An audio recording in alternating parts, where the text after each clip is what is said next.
Manusia hidup itu nggak ada yang luput dari nikmat yang Allah berikan kepadanya.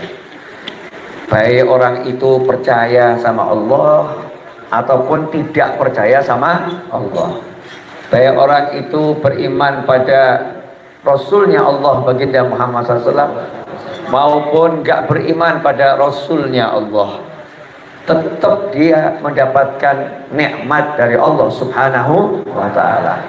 Ada nikmat ijad, ada nikmat imdad, nikmat di mana manusia tadinya nggak ada, Allah bermurah dibuat sama Allah Ta'ala jadi ada. Jadi kita ini bisa begini, bisa begitu, sebetulnya kan nggak layak. Allah nggak butuh kita. Allah nggak butuh kita. Allah Ahad. Allah itu Maha Esa. Nggak butuh apa-apa, nggak butuh siapa-siapa. Tapi karena Allah Maha Pengasih, Maha Penyayang, kemudian dengan cintanya Allah ciptakan kita. Ya, dengan cintanya Allah ciptakan kita. Berawal dari Allah menciptakan cahaya baginda Muhammad sallallahu alaihi wasallam. Qala ya Jabiru innallaha khalaqa qabla al-asya'i nura nabika Muhammadin sallallahu alaihi wasallam min nurih. Sebagaimana disampaikan langsung oleh baginda Muhammad sallallahu alaihi wasallam. Para pakar, para ahli di dunia sampai hari ini berbeda pendapat dan terus meneliti asal usul jagat raya. Bagaimana sampai jagat raya ini ada? Kok sampai ada galaksi Bima Sakti, galaksi, planet-planet. Sibuk mikir teori. Alhamdulillah, kita nggak usah ikut mikir. Kenapa nggak usah ikut mikir? Karena udah dikasih tahu langsung oleh utusannya Allah. Bukan teori, tetapi ilmu pasti. Yang disampaikan oleh Nabi Muhammad sallallahu alaihi wasallam. Jadi Islam ini super maju. 1400 tahun yang lalu sudah menjelaskan rahasia penciptaan jagat raya. Yang sampai sekarang orang masih bingung, khilaf gitu ya. Sampai ngirim macam-macam mau tahu jagat raya. 1400 tahun yang lalu Nabi Muhammad SAW ya, di Madinah Al-Munawwarah sudah bicara. Qal ya Jabir, Jabir ngomong sama satu sahabat namanya Jabir. Dan Jabir ini radhiyallahu anhu sahabat yang penasaran, coba lihat betapa majunya pemikirannya para sahabat Nabi Muhammad SAW. Nanya sama Rasulullah, duhai Rasulullah, yang pertama kali diciptakan oleh Allah itu apa? Ya, apa yang pertama kali diciptakan oleh Allah Subhanahu wa Ta'ala? 1400 tahun yang lalu sahabatnya Nabi Muhammad SAW sudah memikirkan yang dipikirkan orang-orang zaman sekarang.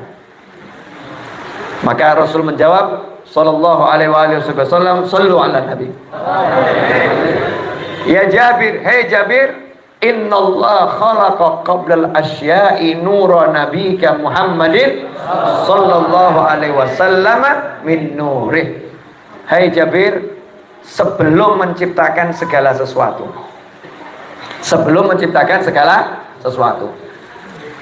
nggak ada galaksi Bima Sakti. Jangankan galaksi Bima Sakti, akhirat itu yang namanya jannah wan nar belum ada. Segala sesuatu, karena jannah itu termasuk makhluknya Allah Subhanahu wa Ta'ala. Neraka itu makhluknya Allah Subhanahu wa Ta'ala. Malaikat Jibril dan semua malaikat yang ada belum diciptakan oleh Allah Subhanahu wa Ta'ala. Rasul sudah mengatakan yang pertama kali Allah ciptakan adalah cahaya Nabi Muhammad SAW, cahaya Rasulullah, dari cahayanya Allah Subhanahu wa Ta'ala. Nah, dari situlah kemudian diciptakan makhluk-makhluk yang lain. Ya, diciptakan makhluk-makhluk yang lain dari cahayanya Nabi Muhammad sallallahu alaihi wasallam. Nah, itulah dikatakan makanya kita ini diciptakan dengan cinta. Kenapa? Karena makhluk yang paling dicintai Allah adalah Nabi Muhammad sallallahu alaihi wasallam. Setelah itu ada nikmatul imdad. Selain nikmat diciptakan sama Allah, nggak dilepas saja. Ada itu ya. Kalau kita nanam tanaman itu kita tanam, kita tinggal, nggak kita urus. Kadang nggak kita sirami, mau hidup biar hidup, mau mati biar mati, nggak ikut ngurus. Ya, alhamdulillah kan Allah yang ngurus. Tapi kita nggak ngurus itu. Beda dengan Allah Subhanahu wa taala. Laisa kamitslihi syai', nggak ada yang menyerupai Allah. Allah menciptakan ciptaan, nggak didiamkan. Diurus. Sama Allah diurus. Dari mulai kita buka mata sampai mata kita terpejam. Sekujur tubuh kita ini nggak ada yang lepas dari urusannya Allah Subhanahu wa taala. Tanya sama ayahnya Mas Riza, dokter, paham. Beliau dokter di sana, di pojok, paham ilmunya tubuh, apalagi ahli penyakit dalam.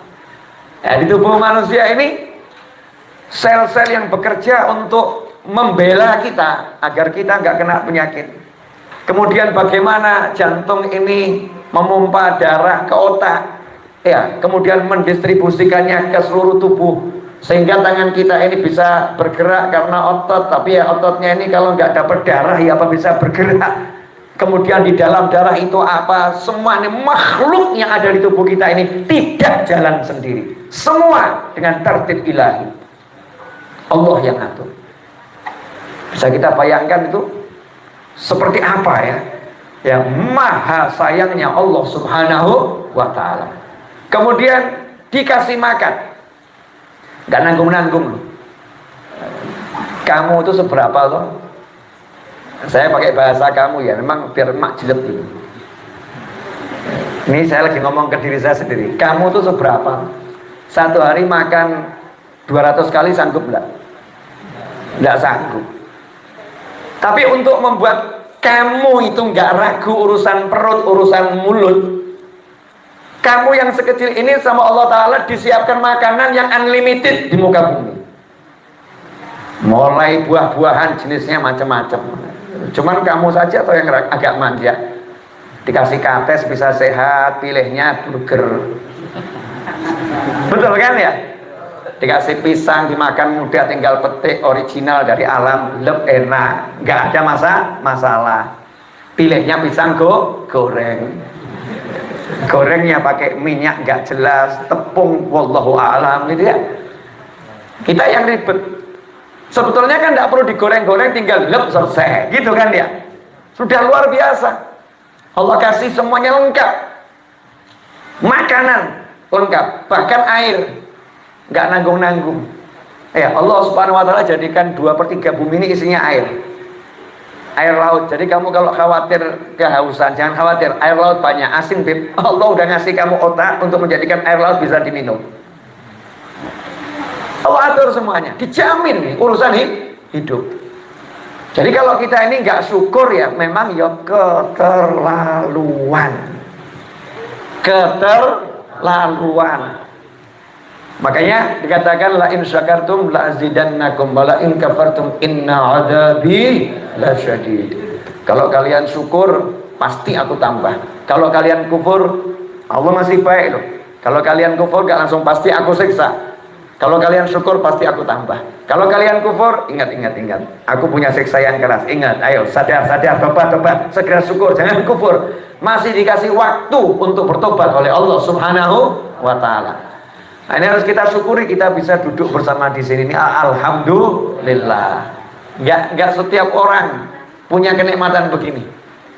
Banyak loh ya yang dapat suguhan musik begini nggak bisa menikmati. Bisanya menikmati musik begitu. Sementara kita dengar musik begitu pusing. Ya, dengarnya begini tenang, adem, nikmat. Betul atau betul? Coba ini, saya pegang mic-nya, dipegang. Ya, tes dulu, cek. Nah, coba contoh. Shallu ala khairil anam. Dikit aja, enggak usah banyak-banyak. Shallu ala khairil anam. Al-Mustafa badri tamam. يشفع لنا يوم الزحام صلوا على خير الأنام المصطفى بدر التمام صلوا عليه وسلموا يشفع لنا يوم الزحام. Allahumma shalli alaihi. Dengar gini enak kok, seneng. Tidak semua orang loh, ya serius ini. Mau saya ketemu orang tuh ya macam-macam kok ya. Mau saya ini sopir, hidupnya di jalanan, mainnya di mall, ya mainnya di mall, ya kesenangannya duduk di majelis. Di majelis kan ya ketemu model begini-begini. Alhamdulillah. Di majelis yang begitu, ketemunya model begitu. Dikasih gosidah, ganti musik kafir, ada. Gak senang dengar gosidah, senangnya dengar musik kafir. Musik yang gak menyuarakan keislaman, gak menyuarakan keimanan, ya. Musik-musik yang ngajak mabuk-mabukan, mengajak maksiat. Na'udzubillah min dzalik. Tapi telinga kita ini dikasih kesenangan musik yang begini. Berarti telinganya alhamdulillah agak bener ini. Ya, telinganya agak bener, alhamdulillah. Kemudian pandangannya dibuat senang lihat orang yang jeleknya seperti ini. Masya Allah. Kan ada tuh artis-artis ganteng-ganteng. Ya, senang lihat artis Korea kan ya wajar. Nah, lihat yang model begini gigi ya banyak ompongnya, serba cuil-cuil giginya, wajah penuh jerawat, ya kan bekas jerawat waktu dulu SMP SMA ini kan Masya Allah banyak penggemar dulu soalnya. Banyak jerawat ini. Lah yang model begini kok lihatnya senang, lihat kiai senang, lihat para habaib senang, ini lihat orang duduk begini senang nih, asyik, lihat gahru mengepul senang. Ini kan matanya harus disyukurin ya, alhamdulillah. Lo ada loh orang yang dengar begini, lihat begini, kapan selesainya ya? Loh, suaranya ganggu lingkungan. Itu ngapain? Itu duduk bersila, kaki gerak sana gerak sini. Udah ambil kursi aja, ngapain pakai duduk-duduk di lantai? Enaknya apa tuh? Enaknya apa? Ada yang begitu. Ya kasihan karena belum bisa mendapatkan nikmat yang seperti ini. Lah kok kita bisa nikmat? Alhamdulillah. Nikmatnya luar biasa. Nikmat. Nah, pada malam hari ini saya mau sedikit, tidak banyak, tapi selesainya jam berapa? Wallahu a'lam. Suara saya itu serak ya. Tadi nggak keluar suara saya. Tapi subhanallah megang mic ceramah hilang tuh seraknya. Betul kan ya? Nyingkir. Tadi mau ngomong itu berat. Tapi begitu megang mic ceramah kok tiba-tiba yang berat tadi minggir sendiri. Kata suara saya, minggir. Aku mau bekerja, minggir. Alhamdulillah. Syair qasidah yang dibaca Syekh Ali Maksum tadi banyak sekali ilmu di dalamnya. Itu syair-syair yang dikarang oleh Al-Habib Ali bin Muhammad bin Husain Al-Habsyi radhiyallahu anhu. Siapa Habib Ali Habsyi? Habib Ali Habsyi ini gurunya para habaib di Indonesia, di Malaysia, di Singapura, di Mekah, Madinah, Hadramut, di Afrika. Artinya di belahan dunia ini beliau guru besarnya para habaib. Lahir tahun 1259 Hijriah di satu desa di Hadramut, Yaman sana. Desanya terkecil-kecil. Alhamdulillah saya pernah ke sana beberapa puluh tahun yang lalu. Saya lihat, ini desanya kecil, ya, terpencil. Di peta mungkin kalau kita cari nggak ketemu, bahasanya gitu ya. Tahun 1259 Hijriah. Wafat tahun 1333 Hijriah. Di mana? Di kota Sewun. Kota Sewun itu ibu kota provinsi Hadramut, Yaman. Di kota Sewun. Yang menarik, Habib Ali ini tidak dididik langsung oleh ayahnya sejak kecil, enggak. Karena ayahnya dai yang taat sama guru. Kalau gurunya bilang kamu ke sana, kamu ke sana, enggak pakai bentar guru, saya nanya istri dulu ya, enggak ada. Enggak ono. Dan istri dulu kalau punya suami ulama itu yang nggak pakai, kamu kok nggak izin, nggak ada. Sayang, lanjutkan, nggak pulang nggak jadi masalah. Nanti ketemu di akhirat. Oh, masya Allah. Ini Allahnya mana lain ini. Ya. Begitu ulama-ulama dulu. Jadi istrinya solihah, suaminya soleh. Baru datang dari dakwah dari jauh luar kota. Gurunya bilang, pergi sana ke Mekah. Tidak pulang dulu. Siap, sami'na wa ta'na, berangkat ke Mekah. Maka Habib Muhammad, ayahnya Habib Ali itu, ya sejak kecil sudah meninggalkan Habib Ali bersama ibunya di desa Kosam. Ya, di desa Kosam. Ditinggal kemana? Ke Mekah. Dakwah di Mekah. Ya, dakwah di Mekah. Nah, Habib Muhammad ini putranya jadi ulama semua. Di antaranya kakaknya Habib Ali, namanya Habib Husain. Namanya Habib Husain. Di Mekah sana, mufti Haramain, mufti Mekah dan Madinah di zaman itu. Nah, Habib Husain ini salah satu guru utamanya Mbah Hasyim Asy'ari dan Kiai Khalil Al-Bangkalani. Selama belajar di Mekah, di rumah maupun di Masjidil Haram, Kiai Hasyim Asy'ari belajar kepada Habib Husain bin Muhammad bin Husain Al-Habsyi. Nah, Habib Ali dididik sama ibunya. Ayahnya mantau dari Mekah, dulu belum ada WhatsApp. Ya, mantaunya dengan ya petunjuk ilahi. Belum ada WhatsApp.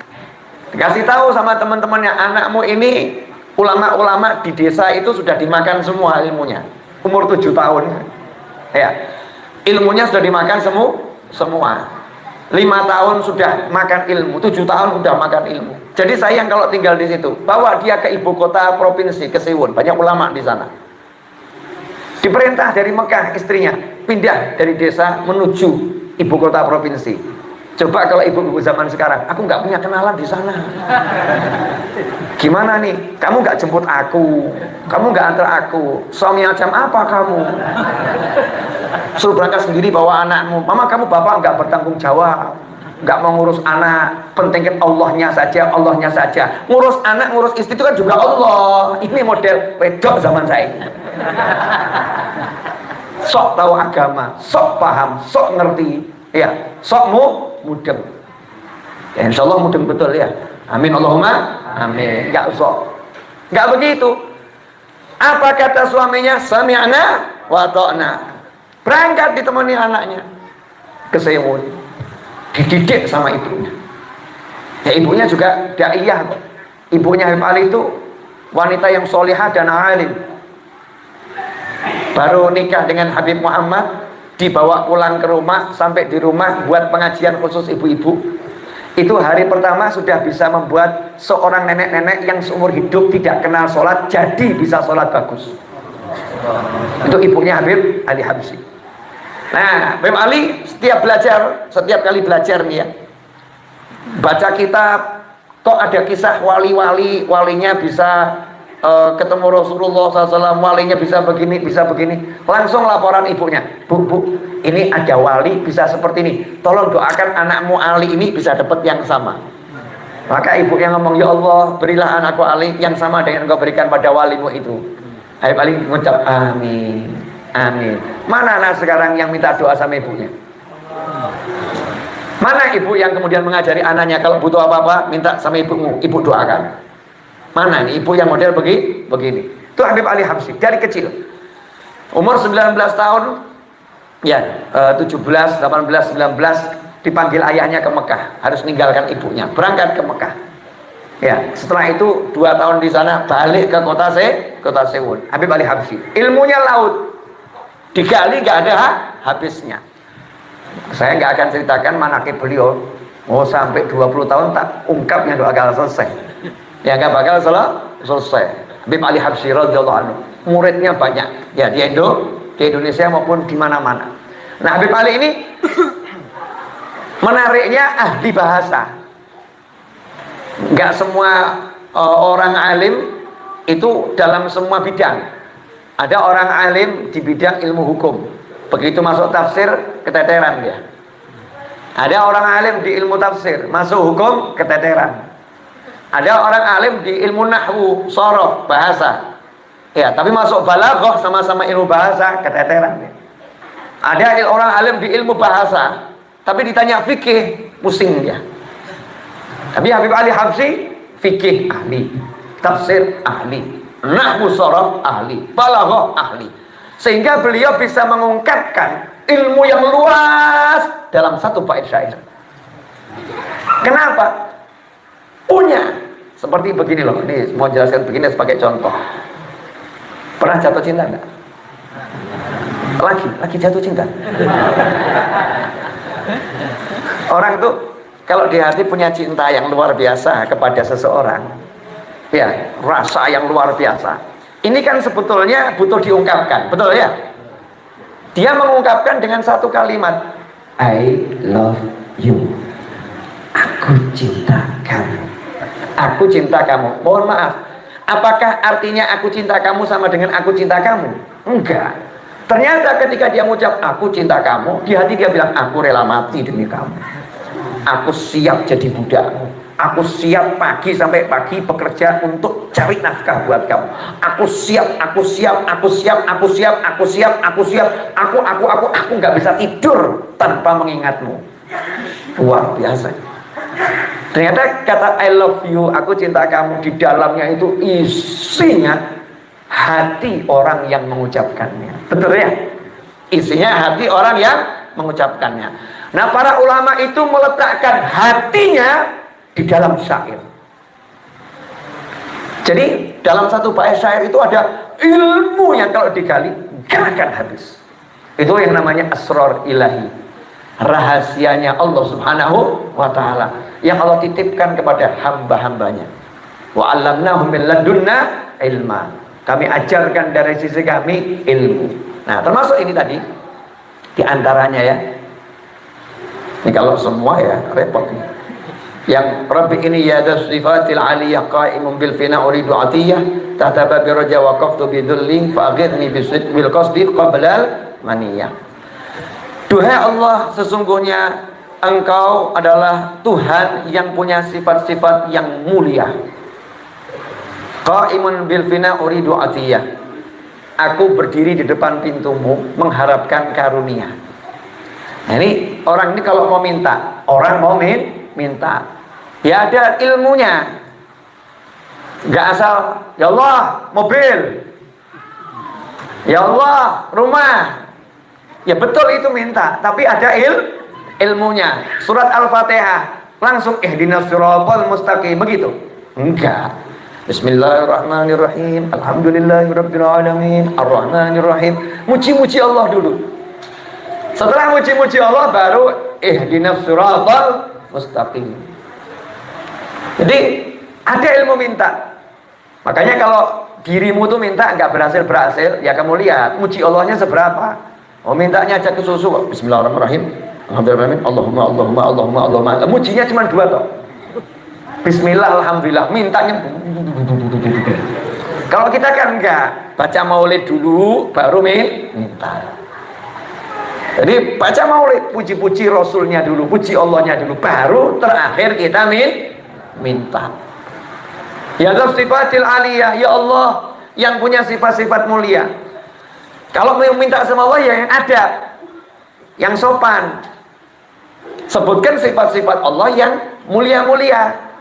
Walaupun semua sifat Allah baik. Jangan mau minta sama Allah bilang begini, duhai Allah yang maha menyiksa. Duhai Allah yang maha memaksa. Yang gak klop. Mau minta nikah kok begitu ya? Kan gak pas. Ada lagi yang kurang ajar. Kalau mau minta kan seharusnya duhai Allah pencipta 7 lapis langit dan bumi. Duhai Allah yang menciptakan lautan nan membiru. Duhai Allah yang menciptakan alam yang begitu indah. Betul. Nah, ini ada orang kurang ajar. Duhai Allah yang menciptakan babi. Kan kurang ajar. Memang betul babi ciptaannya Allah. Tapi kalau kamu doa ya jangan begitu. Nggak boleh. Itu langsung malaikat yang ngeproin jenengan pertama kali. Oh, kurang ajar, kamu kurang ajar. Marah malaikatnya. Gregetan. Kamu kok nggak ngerti adabnya doa. Emang ada contoh doa model begitu dalam Al-Quran, dalam hadis? Kan nggak ada. Maka kita disuruh manggil duhai Allah yang punya sifat-sifat mulia. Qaimun bil fina uridu atiyah. Ya kalau mau minta tuh ya di depan pintunya Allah. Maksudnya apa? Ya di tempat yang baik, selalu berdiri menanti, di musola, di masjid, di langgar, di majelis ilmu. Ya di majelis ilmu itu tempatnya minta. Ya tempatnya minta. Kita ingat Nabi Zakaria alaihissalam. Nabi Zakaria itu nabi loh, nggak nanggung-nanggung, nabi. Tapi mau minta pilih tempat. Hunalika da'a Zakaria Rabbah. Tempatnya di mana? Begitu lihat Sayyidatuna Maryam alaihissalam, kok di tempatnya itu bisa dapat makanan dari Allah langsung, nggak pakai proses masak. Ya. Maryam, dapat dari mana ini? Min indillah, dari Allah. Langsung hunalika da'a Zakaria Rabbah. Hunalik, di tempat itulah Nabi Zakaria langsung minta sama Allah Subhanahu wa ta'ala. Jadi jangan kita sombong. Wallah maha mendengar, Allah maha memberi. Dimanapun saya minta dikasih. Betul, dimanapun kamu minta dikasih. Tapi jadilah orang yang beradab kalau mau minta. Sempatkan tempat khusus, waktu khusus, dan betul-betul ya sabar mengetuk dan menanti dibuka. Orang ngajuin proposal kok depan kantor, kok nggak buka-buka ya? Kok nggak buka-buka ya? Kan ditunggu ya sampai buka. Kalau mau ngajuin proposal nih ya, nunggu sampai kantornya buka, belum tentu diterima loh. Nah di depan pintunya Allah kok diajak mengajukan proposal langit. Mauludnya kok nggak selesai nih ya? Maulidnya kok nggak selesai nih? Yasinnya kok nggak selesai nih? Sholawat nariyahnya kok nggak selesai? Sholat hajatnya kok nggak selesai? Zikir tahlilnya kok nggak selesai? Ini aneh kita ini. Di depan pintunya Allah Subhanahu wa ta'ala, uridu atiyah, kita berdiri menanti dengan prasangka baik dan sabar, mengharapkan karunia yang besar dari Allah Subhanahu wa ta'ala. Nah, caranya bagaimana? Tahtaba birroja. Jadi kalau kita mau doa kita kabul itu naik kendaraan namanya pintu harapan. Banyak orang sekarang ini mau doa pintunya bukan pintu harapan, pintu was-was. Kabul enggak ya kira-kira ya? Masa sih diterima? Apa ya mungkin? Masa bisa? Wah berat. Kali ini berat. Oh nggak mampu. Ini belum minta, sudah su'dzon sama Allah Ta'ala. Belum minta, udah prasangka buruk kepada Allah Subhanahu wa Ta'ala. Dia menganggap yang bisa mewujudkan itu bukan Allah. Yang bisa mewujudkan itu kemampuannya dalam usaha, kemampuan orang lain dalam mengusahakan, bukan Allah Subhanahu wa ta'ala. Kan kurang ajarnya luar biasa. Nah, kita itu dan orang lain nggak bisa apa-apa. Nggak bisa apa-apa. Yang bisa cuman Allah. Qul huwallahu ahad, Allahus samad. Tempat Allah, Allah satu-satunya tempat untuk berharap, bergantung hanya Allah. Katakan cuman ada Allah, nggak ada yang lain. Qul huwallahu ahad. Makanya pakai pintu namanya babur roja, pintu harapan. Dosa banyak, ilmu nggak ada, amal kurang, tapi Allah tuh maha memberi tanpa syarat loh. Yang penting saya yakin dikasih sama Allah. Saya mau minta, benar-benar mintanya baik-baik, pasti dikasih. Ya pasti dikasih. Itu namanya pintu harapan. Waqaftu bidzulli. Nah, depan pintu harapan jangan sombong. Depan pintu, insya Allah kabul. Tapi mikir, oh saya punya teman banyak loh. Insya Allah kabul. Oh saya ini ya S3 kok. Insya Allah ya kabul. Saya pinter. Oh perusahaan saya besar kok. Ya insya Allah hasil. Oh karyawan saya banyak. Oh insya Allah ya bisa saya memenangkan pertandingan bisnis ini. Insya Allah saya bisa menang. Doa dengan hati yang sombong lain pak, nggak ada manfaatnya. Bidzulli, dengan penuh menghinakan diri di hadapan Allah Ta'ala.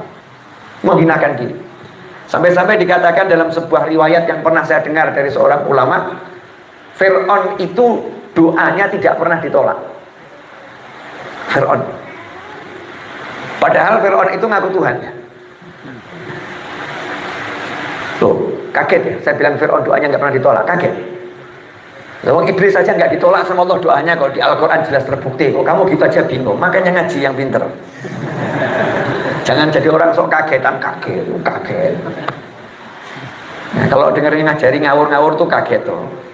Kalau yang ngajari yang baik-baik jangan kaget. Boleh dilanjut? Nah, Fir'aun itu doanya selalu dikabulkan Allah Ta'ala. Rahasianya apa? Ternyata Fir'aun punya ruang khusus berdoa. Lah kamu rumah gede nggak punya ruang khusus dongo. Rumahmu besar, ruang khusus doa nggak punya, kalah Mbak Fir'aun. Kalah kamu sama Fir'aun yang jelas-jelas Fir'aun itu kurang ajarnya luar biasa. Tapi ada sisi di mana Fir'aun itu ya ngecek kamu. Walaupun aku ini gila kata Fir'aun, walaupun aku ini jelek-jelek begini kata Fir'aun ya, walaupun aku itu ngaku Tuhan, masih mending aku ya punya ruang berdoa. Kamu mengesahkan Allah, syahadat ya, pelitnya luar biasa. Kamar mandi 3 kali 3 meter ya, ruang doa nggak punya. Hadir orangnya entah di mana. Ya entah di mana, alam mana, wallahu alam. Mari kita petik nasihat dari ini ya, petik nasihat. Punya ruang khusus untuk berdoa yang di situ wujudnya pasir.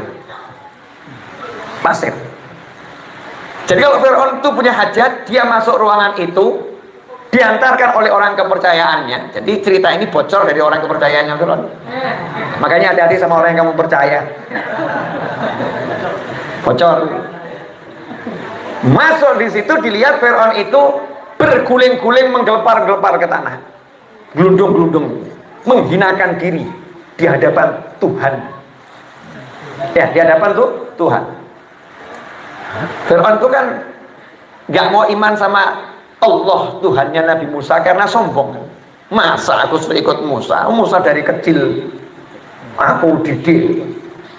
Ya aku didik. Bukan dia nggak tahu ada Tuhan. Fir'aun tahu ada Tuhan. Makanya di akhir usianya, walau sudah sampai tenggorokan yang nggak akan diterima iman, akhirnya dia mengalahkan egonya, gitu kan ya? Egonya dikalahkan. Aku beriman kepada Tuhannya Musa dan Harun. Gelepar-gelepar, menghinakan diri. Sama Allah dikasih. Nah kita ini mau minta sombong. Kadang-kadang pamer. Punya ilmu, punya amal yang banyak, pamer. Nggak merendahkan diri. Harus merendahkan diri di hadapan Allah Subhanahu wa Ta'ala. Habib Ali Habsyi ngajarkan, qaimun bil tahta babi raja waqaftu bidzulli. Di depan pintu harapan aku berdiri memohon dengan penuh kehinaan ya Allah. Aku nggak punya apa-apa. Aku semua sifat yang ditunjukkan disadari masih kurang, masih bodoh, masih. Kalau kita kan aku banyak sholat ya Allah. Aku tadi sholawatnya udah 1000 kali ya Allah. Aku merendahkan diri. Setelah itu fa'aghidni bil qasdi qabla al maniyah. Tolong ya Allah, apa yang menjadi keinginanku wujudkan sebelum aku meninggal dunia. Karena ada keinginan itu yang terwujud masih hidup nggak terwujud, setelah meninggal terwujud lewat anaknya, terwujud lewat cucunya, terwujud lewat cicitnya. Ada. Nah ini pengennya masih hidup sudah menikmati hasil doanya. Ya, asik atau nggak asik kalau begitu? Asik. Nah, cara berikutnya apa? Sabar, ini belum ceramah. Baru mukaddimah. War-rasulul karimu babu rajai. Begitu, suara saya jelek. Ali Maksum ini lagunya masih belum pas. Kebanyakan belajar lagu yang lain. Lagu yang ini belum belajar dia. Sudah belajar 50 tahun yang lalu. Tapi nggak mau. Padahal ini lagunya wali-wali. Suaranya itu suara aulia. Nagomnya aulia. Kalau diikuti merubah hati bisa jadi wali. Serius itu. Nggak sembarangan. Cuman belum mau dia. War Rasulul Karimu, dan Ar-Rasul yaitu baginda Muhammad SAW, Al-Karimu. Rasulullah itu Rasul yang disifatkan Karim. Namanya Allah, Wal Karim, Allah yang maha dermawan. Nah kalau kita mau tawasul dengan Nabi Muhammad SAW, urusannya ini mau minta sesuatu, yang disebutkan ya dermawan, kan begitu. Bapak yang dermawan, bapak yang pemurah. Kalau mau minta sumbangan kan begitu. War Rasulul Karimu, kita bilang sama Allah, ini saya akan meminta kepadamu ya Allah dengan memasuki pintu harap. Lah pintu harap saya siapa? Rasulmu yang pemurah ya Allah. Allahumma sholli alaihi. War Rasulul Karimu babu rojai. Babu roja tadi pintu harapan saya adalah Nabi Muhammad sallallahu alaihi wasallam. Kenapa? Fahuwa ghauthi wa ghauthu kullil bariyah. Karena Nabi Muhammad SAW itu adalah penolongku dan penolongnya seluruh umat manusia dan makhluk. Nah, mulai di sini maju. Saya masuk lewat Nabi Muhammad SAW. Kalau udah bilang masuknya lewat Nabi Muhammad SAW, berarti saat itu yang ada di hatinya adalah Nabi Muhammad SAW. Cintanya pada Rasulullah sallallahu alaihi wasallam. Sholawat, nyebutkan sifat-sifat mulia Rasulullah SAW, menghadirkan bagaimana akhlaknya Rasulullah SAW, cintanya pada Nabi Muhammad SAW. Muncul itu. Nah kalau udah muncul, coba bayangkan kita doa minta diaminkan Nabi Muhammad SAW. Mesti ada yang aneh-aneh, pelajaran aneh. Doa kok minta diaminkan Nabi. Nabinya kan sudah meninggal, masa mengaminkan doa kami? Dalilnya mana? Nanya dalil lagi. Ya, nanya ada dalil lagi. Walau annahum idzalamu anfusahum ja'uka fastaghfirullaha wastaghfara lahumur rasulu lawajadullaha tawwabar rahim. Itu yang ngomong bukan saya, itu ayatnya Allah Al-Qur'an. Walau annahum idzalamu anfusahum, kata Allah, seandainya ketika mereka itu menzalimi diri mereka sendiri dengan berbuat dosa, melakukan yang haram, melakukan yang gak diridhoi oleh Allah Subhanahu wa ta'ala, ja'uka, mereka mau mendatangi engkau. Ini ayat menarik ya, tafsirnya. Dengarkan sesuatu yang mungkin belum pernah engkau dengarkan. Ya, dengarkan sesuatu yang mungkin engkau belum pernah mendengarkan. Allah bilang, itu yang dosa-dosa itu, yang zalim-zalim itu ya, sama dirinya sendiri, yang suka maksiat itu. Kalau mereka mau mendatangi engkau, kamu,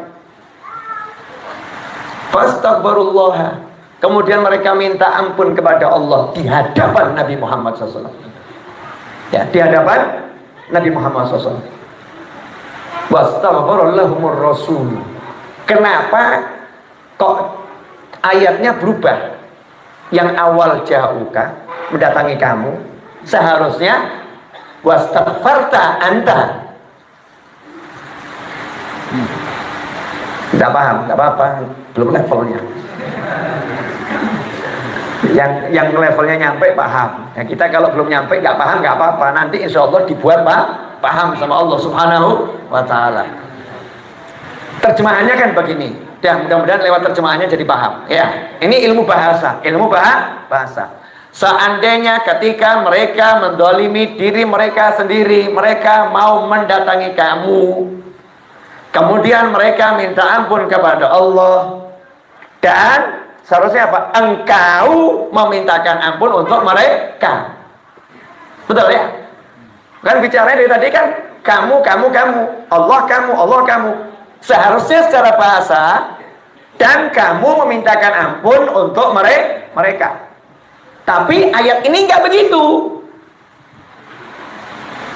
Seandainya ketika mereka menzalimi diri mereka sendiri, kemudian mereka mau datangin kamu, kemudian mereka minta ampun kepada Allah, wastaghfirullah rasul, dan ar-rasul mau mintakan ampun untuk mereka. Nggak disebut kamu, tapi ar-rasul. Kenapa? Nah, inilah bedanya kamu dengan ar-rasul. Kalau disebut ar-rasul berarti saat beliau ada di masa sahabat maupun sampai nanti hari kiamat maupun sampai kapanpun, beliau adalah ar-rasul sallallahu alaihi wasallam. Makanya Habib Ali Habsyi dalam syairnya ini war rasul tidak mengatakan wa Muhammadun sallallahu, nggak nyebut Muhammad sallallahu, tapi yang disebut war rasul dan ar-rasul. Jadi kita ini lagi mau minta sama Allah Ta'ala seperti yang Allah ajarkan kepada semua pendosa, mau minta ampun, datangi Nabi Muhammad SAW, biar nanti Nabi yang memintakan ampun kepada Allah untuk kamu. Biar sang Rasul itu yang mintakan ampun kepada Allah untuk kamu. Karena kalau hanya kamu yang minta ampun pada Allah Ta'ala, masih tanda tanya, siapa kamu? Wastaghfara lahumur rasulu lawajadullaha tawwabar rahim. Jawabannya Allah Ta'ala, kalau sampai Rasul yang udah angkat tangan mintakan ampun untuk mereka, lawajadullah, bukan karena mereka minta ampun, bukan karena mereka mengemis pada Allah minta ampunan, bukan, tapi karena ar-Rasul Nabi Muhammad SAW wastaghfara lahumur rasul, Rasul memintakan ampun untuk mereka semua, lawajadullah, pakai lam taukid, pasti mereka akan mendapati Allah. Lawajadullah ini maknanya dalam. Mereka pasti akan bertemu dengan Allah. Mereka akan mendapatkan Allah yang bagaimana? Tawwabar rahimah. Allah yang menerima semua tobat mereka dan Allah yang menyayangi mereka semua. Tapi dengan lam taukid, pasti. Masya Allah. Jadi kalau mau minta itu jangan sombong. Makanya para kiai, para habaib ngajarin, kalau mau minta suruh sholawat dulu yang banyak, mau minta disuruh baca maulid yang banyak, baca simtudurar, baca burdah, baca barjanji, ya baca itu maulid-maulid sejarah kehidupan Nabi Muhammad Sallallahu Alaihi Wasallam, agar kita bisa betul-betul menghadirkan sosok Nabi Muhammad SAW itu dalam benak kita, dalam hati kita. Karena disyaratkan jauh mendatangi engkau wahai Nabi Muhammad SAW. Makanya dalam sholat at-tahiyatul mubarakatus salawatut thayyibatu lillah, nabinya udah meninggal, nggak bilang assalamu alaihi, sampai kapanpun ya assalamu alaika, salam sejahtera untuk mau sholat menghadap Allah. Ngadep Allah tuh kan nggak boleh ngomong yang lain, betul ya? Kalau kita ngadep Allahu Akbar terus kita panggil istriku sini, batal sholat kita. Satu-satunya yang boleh kita panggil selain Allah Subhanahu wa Ta'ala dalam sholat dengan kaf khitab adalah Nabi Muhammad sallallahu alaihi wasallam. Assalamu alaika, salam sejahtera untukmu wahai Nabi Muhammad sallallahu alaihi wasallam. Makanya kalau di maulid kita diajari untuk istighfar itu. Kalau sholat kan kita nunggu lagi, nanti bisa nunggu subuh ya baru assalamu alaika. Ya subuh nunggu zuhur assalamu alaikanya. Maka diajari di maulid, ya Nabi salam alaika, ya Rasul salam alaika, ya Habib salam alaika, salawatullah alaika. Betul-betul menghadirkan dalam hati Nabi Muhammad SAW. Kalau udah begitu, ya sama Allah dikasih lawajadullah, pasti mereka akan mendapatkan Allah itu tawwabar rahimah, menerima tobat, penyayang ya. Mau minta apa ya dikasih. Fa'akhidni bihi qad wa balligh fuadi kullama yartadi min umuniyah. Terus itu doa-doa panjang. Ya doa-doa panjang, saya akan bahas itu. Ada satu hal yang penting mau saya sampaikan di malam hari ini terkait dengan qasidah ini. Dari doa yang panjang itu ada satu doa di syair ini yang luar biasa. Waj'alil ilma muqtadana bi hukmi dzauqi fi fahmi sirri ma'na al-ma'iyyah. Kata Habib Ali Habsyi, ini kan tadi doa semua itu. Nah, salah satu doa, satu bait sebelum bait terakhir. Satu bait sebelum bait terakhir, waj'alil ilma muqtadana. Jadikan panutan kami adalah ilmu. Panutannya ilmu, bukan manusia, bukan orang. ilmu. Seperti kata Madinatul Ilm, ana Madinatul Ilm wa Ali babuha. Nabi Muhammad SAW kotanya ilmu, Ali adalah pintunya. Bagaimana ucapan pintunya ilmu? Kalau mau masuk, mau dapat ilmunya Rasulullah, nggak lewat Sayyidina Ali, nggak akan dapat. Ana Madinatul Ilm wa Ali babuha. Pintunya Ali. Baru bisa masuk kota yang besar ilmu tadi. Nah, kata Sayyidina Ali bin Abi Thalib karramallahu wajhah, unzur maqal wala tanzur man qal. Lihat yang diucapkan, jangan melihat siapa yang mengucapkan. Kalau yang diucapkan itu betul, siapapun yang mengucapkan ikuti. Kalau yang diucapkan itu salah, siapapun yang mengucapkan jangan diikuti. Kita nggak diajarin mencela orang, enggak ya. Tapi imam kita itu adalah ilmu. Makanya diperintahkan kita itu kalau makan, Nabi menyatakan dalam sebuah hadis Rasulullah, ini masih panjang, masih siap dah nih. Ya, yang kakinya kesemutan sonjor boleh, apa? Ya, biar enak ini cari ilmu, cari ilmu. Ini salah satu cara saya untuk ya minum kopi. Monggo, lanjut bismillah. Iklan. Oh, sudah iklannya. Alhamdulillah.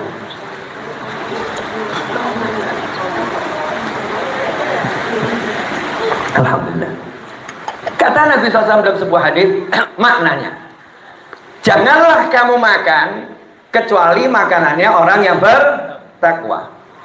Dan jangan makan makananmu kecuali orang yang bertakwa.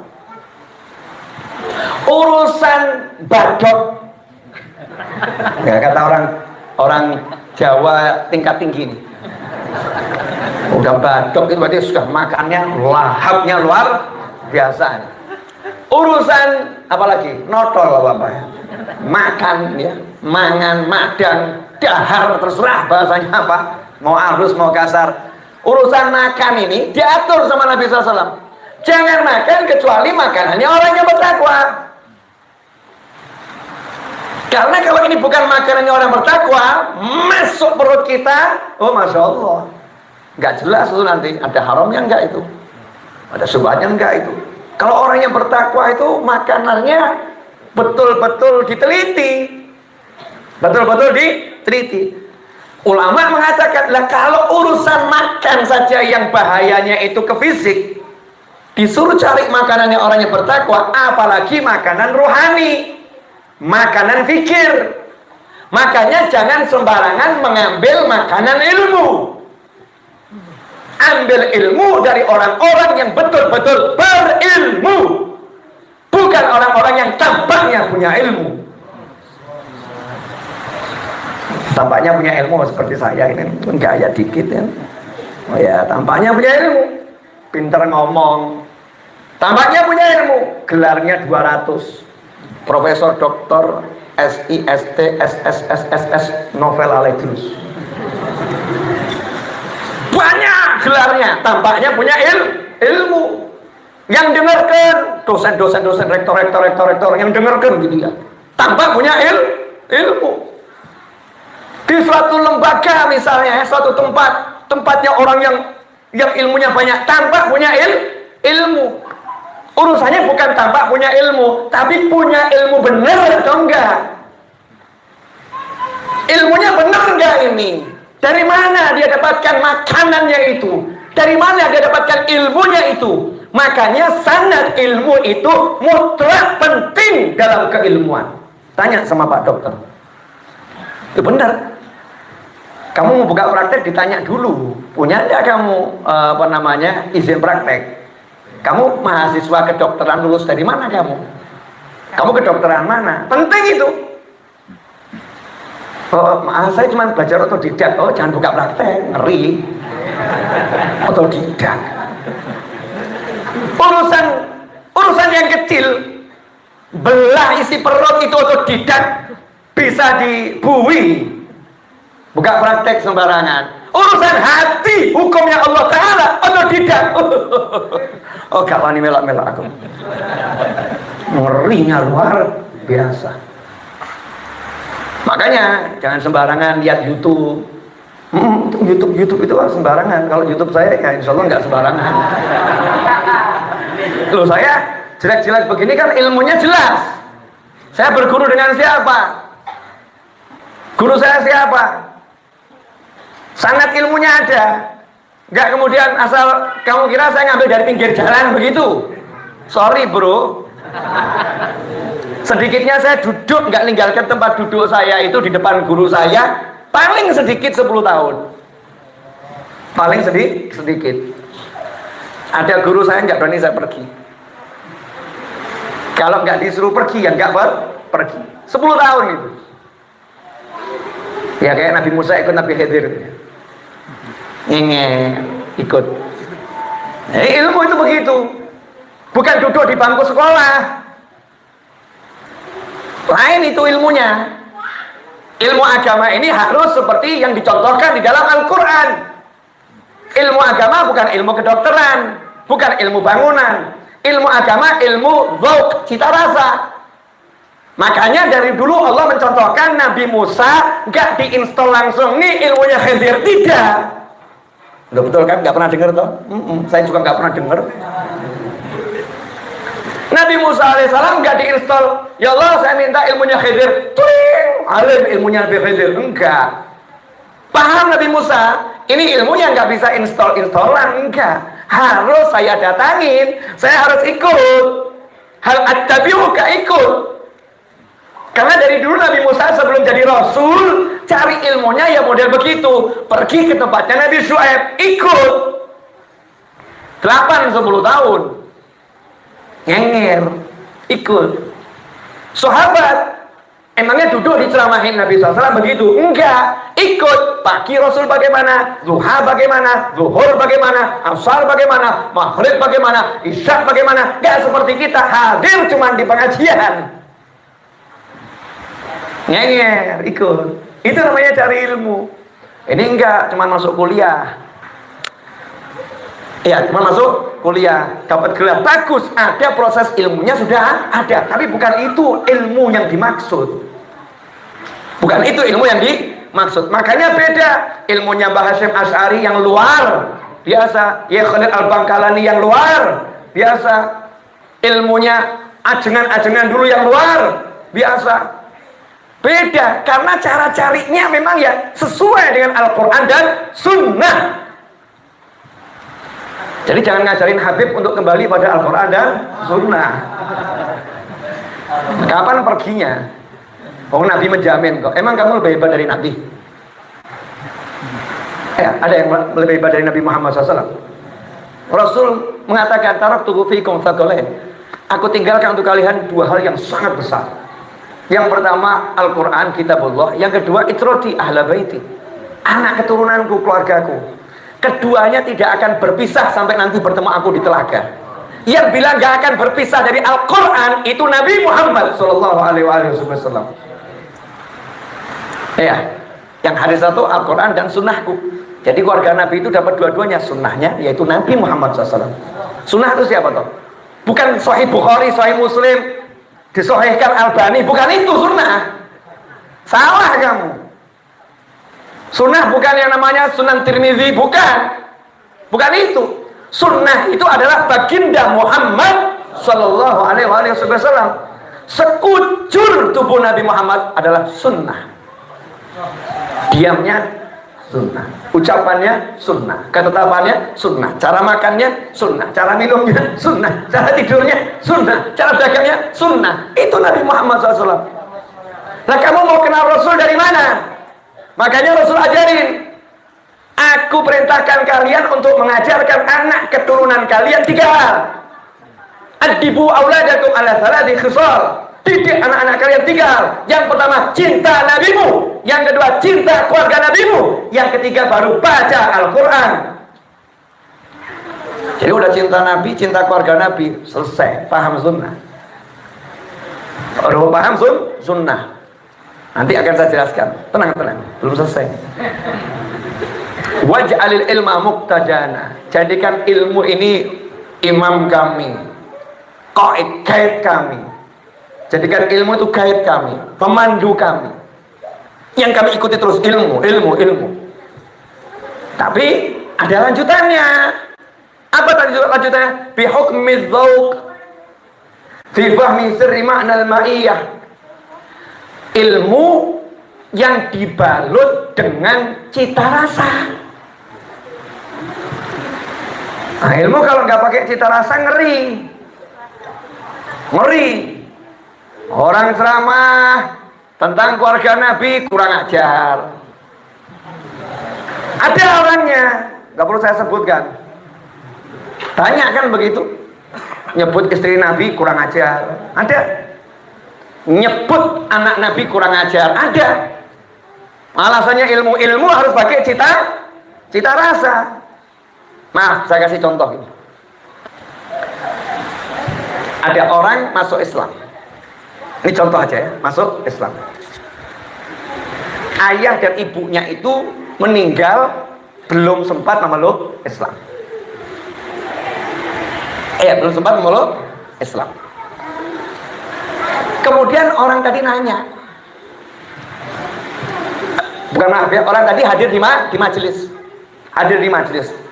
Kita tahu ini orang baru masuk Islam. Tapi ibunya wafat sebelum memeluk Islam. Ceramah ini kita nih. Siapapun yang mati dalam keadaan kafir, neraka tempatnya. Sementara anak itu yang baru masuk Islam ada di depannya. Saya mau nanya, yang disampaikan ini tadi kalimat betul atau salah? Betul. Tapi jadinya betul atau salah? Salah. Kenapa? Orang dia utek. Gak punya akal kamu. Gak punya hati kamu. Gak punya cita rasa kamu. Nah, Islam itu bukan sekedar ilmu, bukan sekedar benar. Enggak. Tapi ada cita rasanya, tata kramanya, akhlaknya. Contoh, Beb, jangan asal ngomong, Beb. Contoh, Masya Allah. Orang zaman sekarang ini kalau nggak dikasih contoh dari Al-Quran dan hadis nggak percaya. Dikira Habibnya nggak paham Al-Quran sama hadis. Boleh contoh. Ini kok wajah-wajah tegang semua kenapa ini? Nunggu contoh. Nunggu contoh. Bingung ya, apa ya contohnya? Dalam Sahih Bukhari diceritakan Nabi Muhammad sallallahu alaihi wasallam ngobrol dengan istrinya Aisyah radhiyallahu taala anha, Ummul Mukminin. Ingat-ingat, yang bilang istri-istri Nabi itu ummahatukum wa azwajuhu, dan istri-istrinya adalah ibu-ibu kalian. Maka kalau ada orang kurang ajar kepada istri Nabi Muhammad SAW, adalah anak yang durhaka kepada orang tuanya.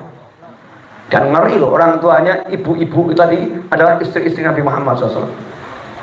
Lisannya Allah Ta'ala yang bicara. Ngeri atau enggak ngeri? Ngeri. Sayyidatuna Aisyah radhiyallahu ta'ala duduk sama Nabi Muhammad SAW.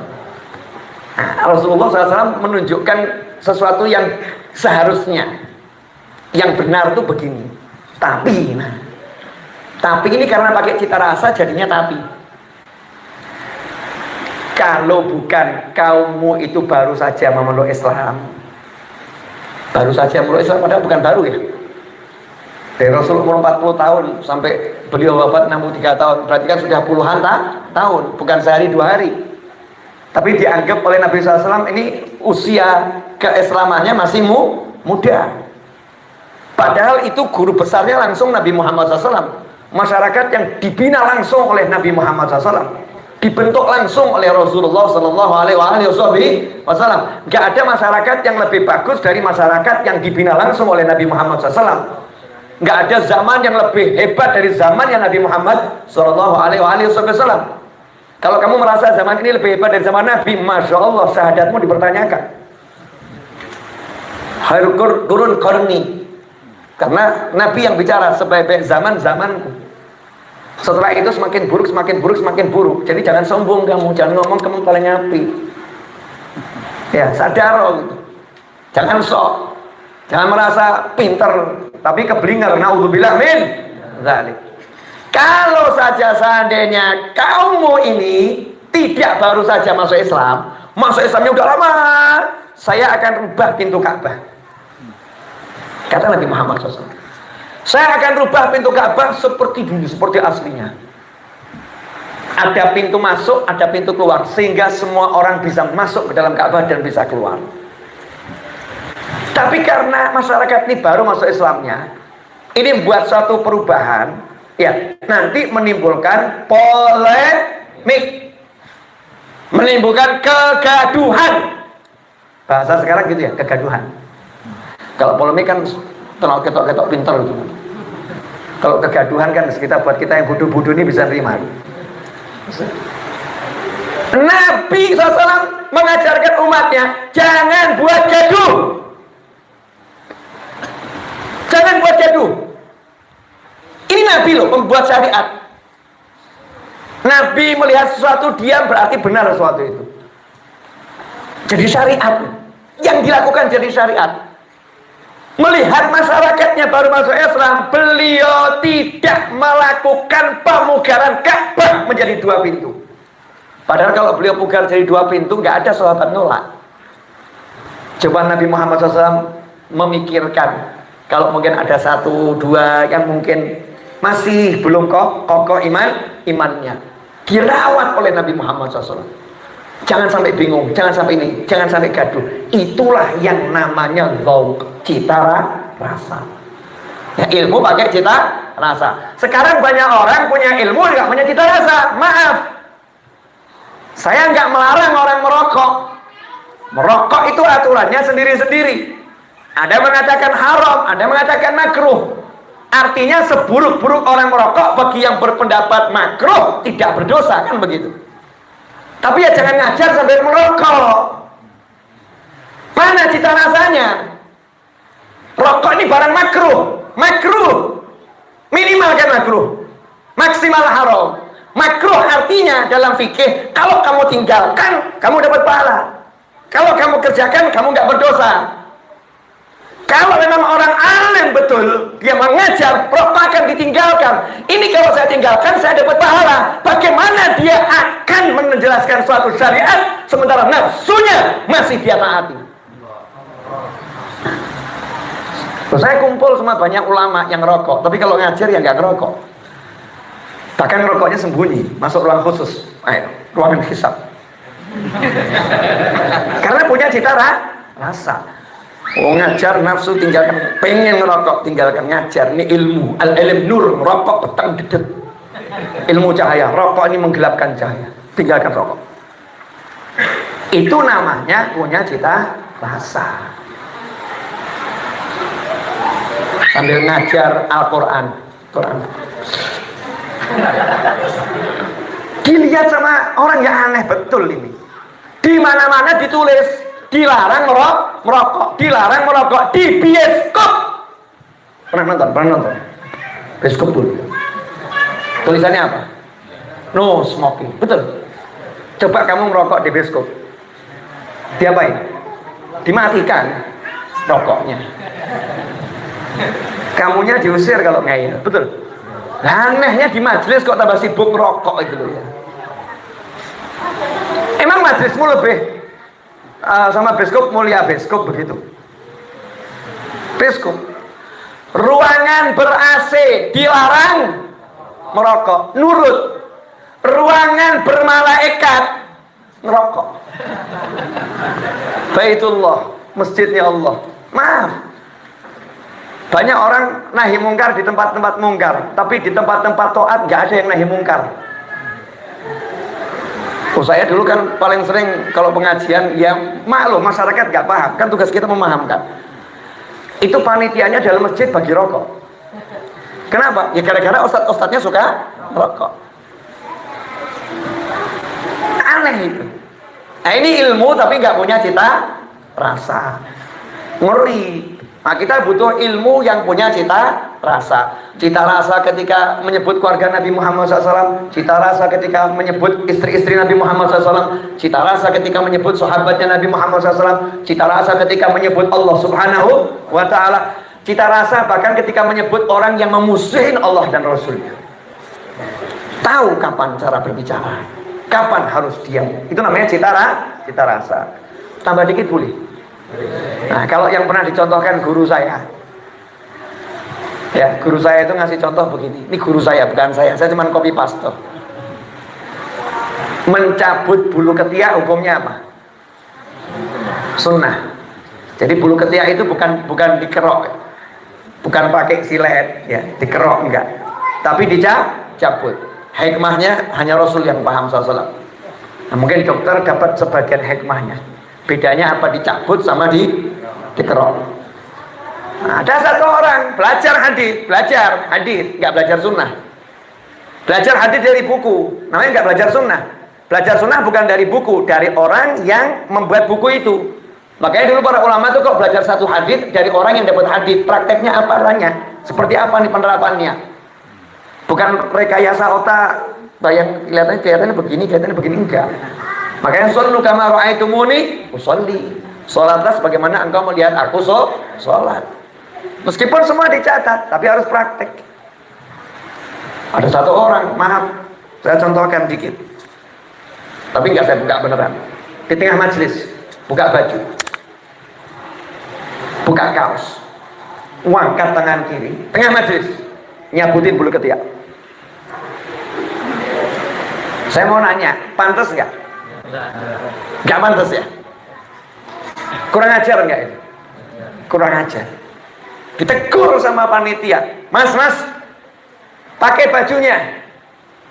Dia jawab, sorry bro, sunnah Nabi.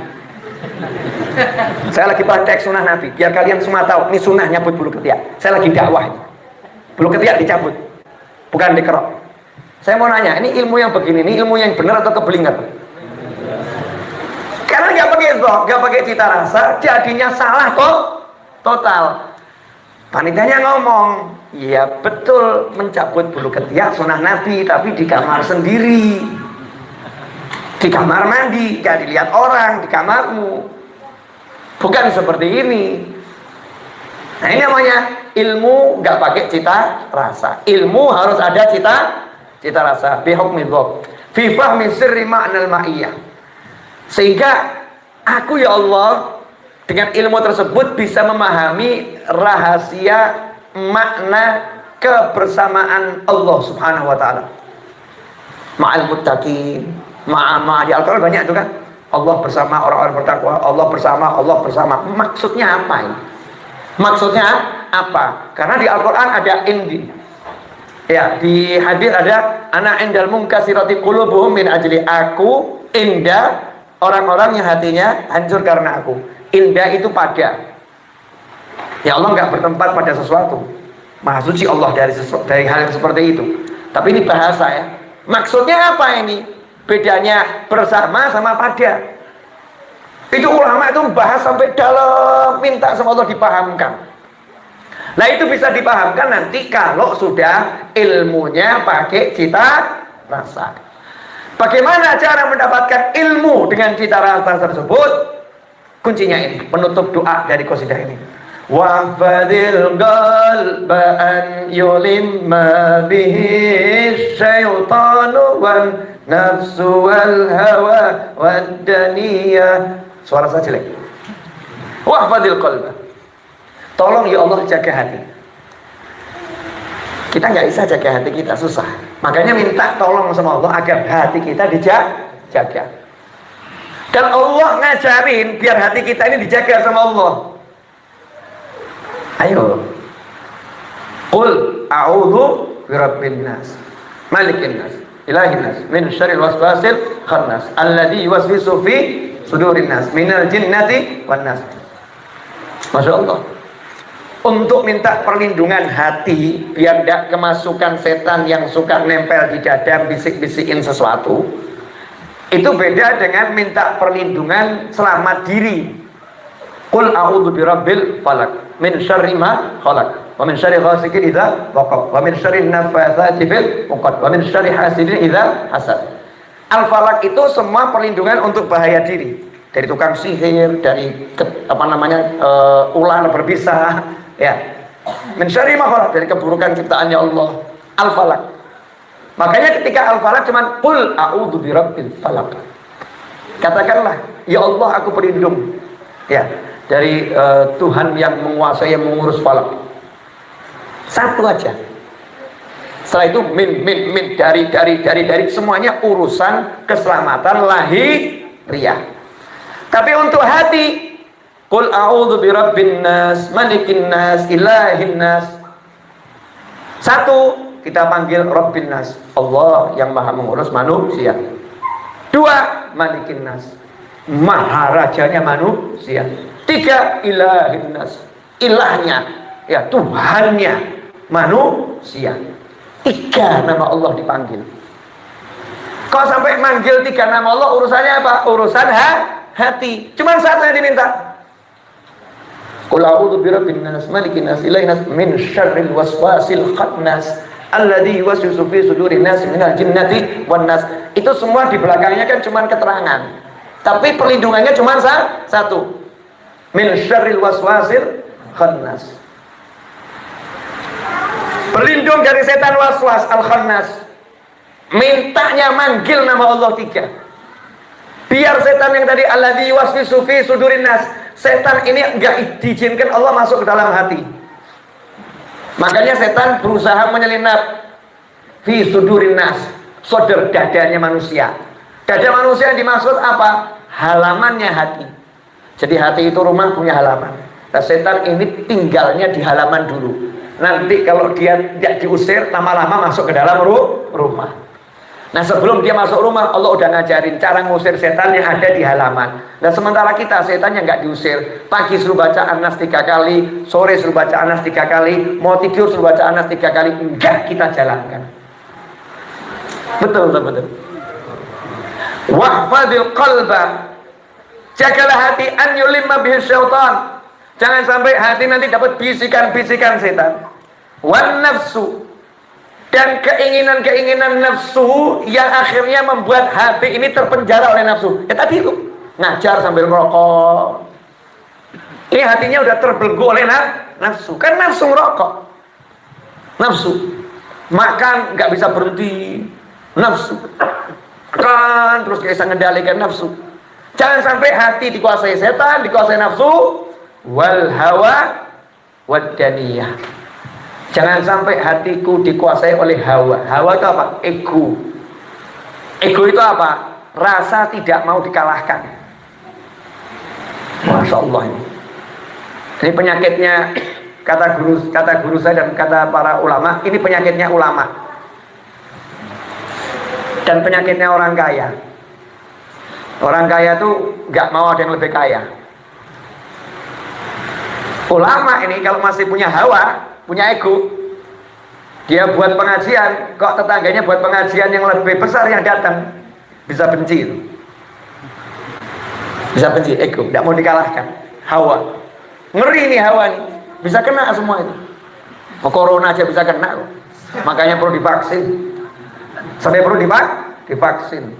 Wah ini hawa, kita nggak mau vaksin hati kita dengan surat An-Nas, nggak mau dengan doa, zikir, minta sama Allah Subhanahu wa Ta'ala. Wadaniyah, dan dunia. Oh Masya Allah, hubbul jah, cinta kekuasaan, itu bagian dari dunia. Ya, bagian dari dunia. Kalau hati ini udah selamat, selesai. Ilmunya akan membuat dia paham rahasia bersama dengan Allah Subhanahu wa Ta'ala.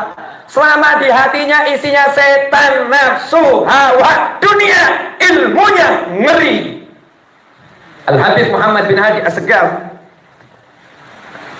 ulama di kota Sewon, Hadramut sana, muridnya Habib Ali Habsyi, dalam salah satu nasihatnya mengatakan, hati-hati terhadap ulama yang berpenyakit hati. Karena kalau dia berbicara, ucapannya akan menularkan penyakit hatinya ke dalam hati pendengarnya.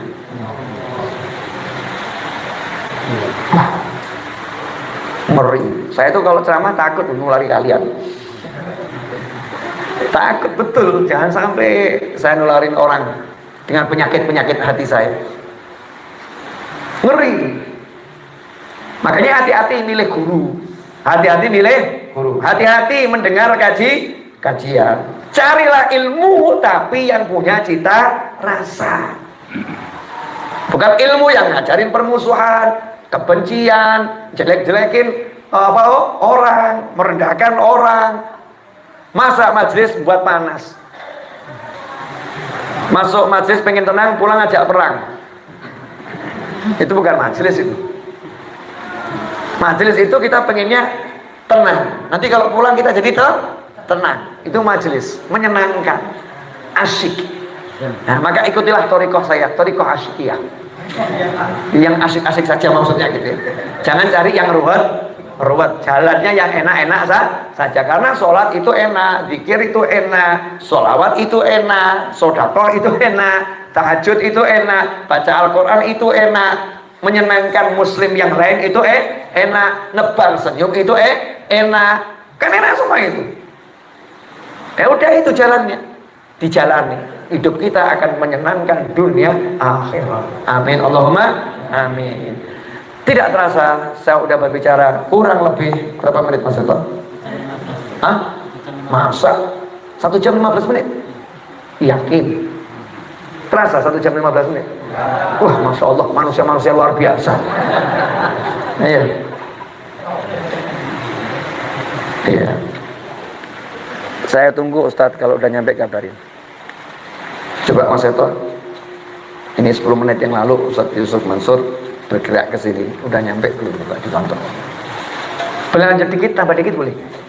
Dikit toh gitu, nggak panjang-panjang. Jangan. Iya, 1 jam 15 menit tidak terasa. Alhamdulillah. Kemudian tadi qasidah yang terakhir. Asyraqal badru alaina waqtafa badrut tamami mithla husni ma ra'ayna fil iraqani wasyami. Kan begitu.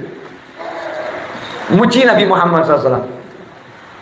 Ada orang nanya, kok muji-muji Nabi toh? Muji itu muji Allah, jangan muji Nabi. Nah, ini kan retorika. Retorika itu nggak kepake. Syariat itu bukan retorika, syariat itu data. Bukan pintermu ngomong, tapi pandaimu mengungkap data. Itu syariat. Makanya definisi al-alim, orang alim dalam kalangan ulama bukan orang yang pandai bicara. Al-alim man hasunan naql. Orang alim itu orang yang pandai menukil pendapat-pendapat dari Al-Quran, Sunnah, dan fatwa para ulama. Itu baru namanya orang alim. Tapi kalau 1 jam itu cuma retorika, 2 jam retorika, bukan alim. Tukang dongeng. Tukang dongeng, bukan alim. Pinter berbicara. Kita butuhnya data, bukan kalimat-kalimat. Muji itu Allah, bukan muji Nabi. Ini kan kalimat sesat. Kenapa? Nah, karena Allahnya muji Nabi Muhammad SAW. Al-Quran itu isinya pujian Allah untuk Nabi Muhammad SAW. Baca, pelajari Al-Quran. Dan Nabi juga muji dirinya sendiri. Baca sejarah kehidupan Nabi Muhammad SAW. Dan sahabat juga muji-muji Nabi Muhammad SAW. Nah, kalau kamu gak memuji Nabi, agamamu apa? Agamamu apa? Kalau agamamu Islam, kamu harus muji Nabi Muhammad SAW. Harus. Itu bukan apa namanya, anjuran, keharusan. Ya, suatu keharusan. Makanya ketika Nabi SAW itu masuk kota Madinah, sahabat yang di Madinah ini paham betul syariatnya Islam. Karena waktu fase Mekah itu fase tauhid. Tauhid itu artinya mengesahkan Allah. Jangan diartikan yang lain. Ya, sok pinter bahasa Arab kadang-kadang kita ini. Tauhid itu dari wahada yuwahidut tauhidan. Mengesahkan Allah. Qul huwallahu ahad. Itu namanya tauhid. Gak ada yang bisa ngasih makan kecuali Allah. Itu namanya tauhid. Gak ada yang bisa menciptakan apapun kecuali Allah. Itu namanya tauhid. Gak ada yang bisa menghidupkan kecuali dengan izin Allah. Itu namanya tauhid. Mengesahkan Allah, hanya Allah. Itu namanya tauhid. Sahabat paham tauhid paling paham. Tapi begitu Nabi SAW masuk kota Madinah, apa sahabat teriaknya Allahu Akbar, Allahu Akbar, la ilaha illallah? Apa begitu? Enggak. Tala'al badru alaina min thaniyatil wada wajaba syukru alaina mada'a lillahi da. Nomor satu, muji Nabi Muhammad SAW. Asyraqal badru alaina. Kami disinari cahaya yang paling bersinar. Dulu kan yang paling indah cahaya rembulan, maka puji-pujian untuk keindahan itu selalu rembulan. Rembulan yang sejati di kala purnama yang sejati, yaitu baginda Muhammad SAW. Puji Nabi Muhammad SAW. Dikatakan tadi dalam pujian juga, seandainya cahaya Rasul ini dititipkan pada rembulan, rembulan tak akan pernah mengalami purnama sepanjang masa. Karena kalau cahaya matahari masih bisa dihalangi, ya, cahaya rembulan masih bisa dihalangi. Tapi kalau cahaya Nabi SAW nggak bisa dihalangi. Makanya di Maulid tadi, wahina baroza SAW itu setelah qiyam disebutkan, ketika Rasul lahir SAW kemudian diterima oleh Sayyidah Syafa' radhiyallahu anha, bersinar dari kamar Rasul, sinar yang luar biasa, menerangi dari barat sampai timur, sehingga kata Syafa' radhiyallahu anha, aku bisa melihat istana Romawi dari kamar Nabi Muhammad SAW. Cahaya yang ketika memancar temboknya lenyap, nggak bisa dihalangi sama tembok. Itu cahaya Nabi Muhammad SAW. Maka di riwayat dikatakan Rasul kalau berjalan di siang hari nggak pernah ada bayangannya, karena cahaya Nabi lebih kuat daripada cahaya matahari. Kamu kalau naik mobil jam 1 siang, nyalakan lampu, kelihatan nggak lampu? Enggak. Kenapa nggak kelihatan? Kalah sama cahaya matahari. Mau maghrib masih ada sinar matahari redup-redup, cahaya mobilmu ini nyala apa mati sih? Udah nyala, kok nggak ada cahayanya? Karena masih kalah sama cahaya redupnya matahari. Begitu pula matahari, ketika Nabi SAW ada, maka cahaya matahari kalah dengan cahaya Nabi Muhammad SAW, sehingga tidak bisa membentuk bayangan untuk tubuh Nabi Muhammad SAW. Itu yang pertama. Yang kedua, saking mulianya Nabi Muhammad SAW, bayangannya pun tidak boleh diinjak oleh yang lain. Karena kalau ada bayangannya di lantai, nanti bisa diinjak orang bayangannya. Sampai bayangan Nabi pun nggak boleh diinjak oleh umat manusia atau makhluknya Allah Subhanahu wa Ta'ala. Tidak ada bayangannya. Itu Nabi Muhammad SAW. Nah, muji-muji Rasulullah SAW. Setelah itu minta, Rabbi faj'al mujtama'na, ya Allah jadikanlah pertemuan kami semua ini ghayatu husnul khitami, ujung-ujungnya dapat husnul khotimah. Nah, orang hidup kan yang dicari itu ya, tenar, ujung-ujungnya mati jelek. Naudzubillah min dzalik. Pengikutnya banyak, ujung-ujungnya mati jelek. Naudzubillah min dzalik. Makanya orang-orang soleh itu yang nomor satu diminta ujungnya baik.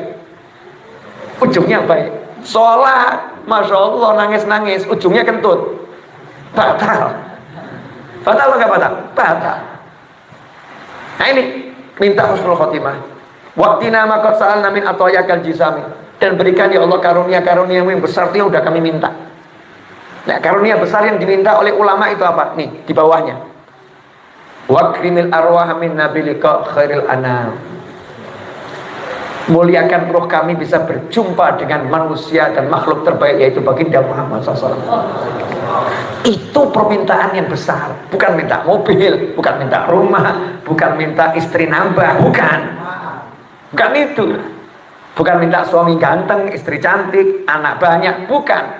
Permintaan besar itu adalah bertemu Nabi Muhammad sallallahu alaihi wasallam. Setelah itu ditutup wa bilil mukhtaru anna min salatin wa salamin. Sampaikan salawat dan salam kami kepada Al-Mukhtar baginda Muhammad sallallahu alaihi wasallam. Alhamdulillah, jazakumullah khairan wal afu minkum. Pesan saya untuk sahabat-sahabat saya dimanapun berada, carilah ilmu yang ada cita rasanya, bukan sembarang ilmu. Carilah makanan dari orang-orang yang betul-betul makanannya dikelola secara halal, baik lahiriah maupun batinnya. Insya Allah kita selamat dunia sampai jannah. Amin Allahumma amin. Wassallallahu ala sayyidina Muhammadin wa alihi wa sahbihi sallam walhamdulillahi rabbil alamin wal afu minkum. Wassalamu alaikum warahmatullahi wabarakatuh.